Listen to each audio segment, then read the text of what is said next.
ఈరోజు ఈరోజు కూటమి ప్రభుత్వం ఇచ్చినటువంటి డిఎస్సి అనేది ఆంధ్ర రాష్ట్రంలో ఉన్నటువంటి నిరుద్యోగుల పట్ల ఇది దగా డిఎస్సిగా తయారైంది.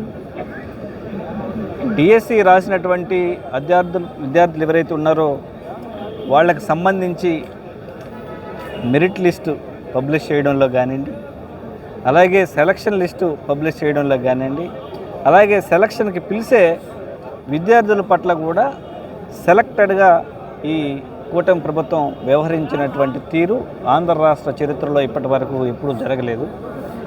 దీని మీద జగనన్న యొక్క ఆదేశాలతో అలాగే ఈరోజు యువత పడుతున్నటువంటి బాధ చూసి విద్యాభవన్కి వెళ్ళడం జరిగింది. వైఎస్ఆర్ కాంగ్రెస్ పార్టీకి సంబంధించినటువంటి ఎమ్మెల్సీలు అందరం కూడా వెళ్ళి గట్టిగా నిలదీయడం జరిగింది. కానీ ఎంతసేపు వాళ్ళ తప్పుల్ని సమర్థించుకునే విధానంలోనే ఉన్నారే కానీ అధికారులు కానీ ప్రభుత్వం యొక్క తీరు నిష్పక్షపాతంగా దీని మీద విచారణకి ఇప్పటి వరకు ఎందుకు రాష్ట్ర ప్రభుత్వం విచారణకి ఆదేశించలేదు? మీరు ఎలాంటి తప్పు చేయకపోయినట్లయితే ఎందుకు సిబిఐ విచారణని ఆహ్వానించట్లేదు? ఎందుకు జ్యుడిషియల్ ఎంక్వైరీని ఆహ్వానించట్లేదు? ఇది సూటిగా ఈ కూటమి ప్రభుత్వానికి వైఎస్ఆర్ కాంగ్రెస్ పార్టీ నుంచి మేమందరం అడుగుతున్నటువంటి ప్రశ్న.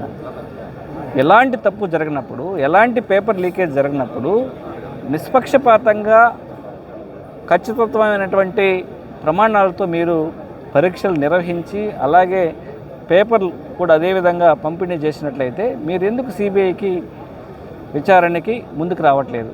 సో ఖచ్చితంగా వైఎస్ఆర్ కాంగ్రెస్ పార్టీ నుంచి సిబిఐ ఎంక్వైరీ అయితే కోరుతూ ఉన్నాం.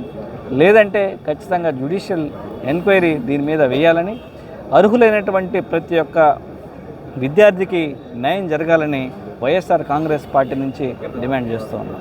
Thank you.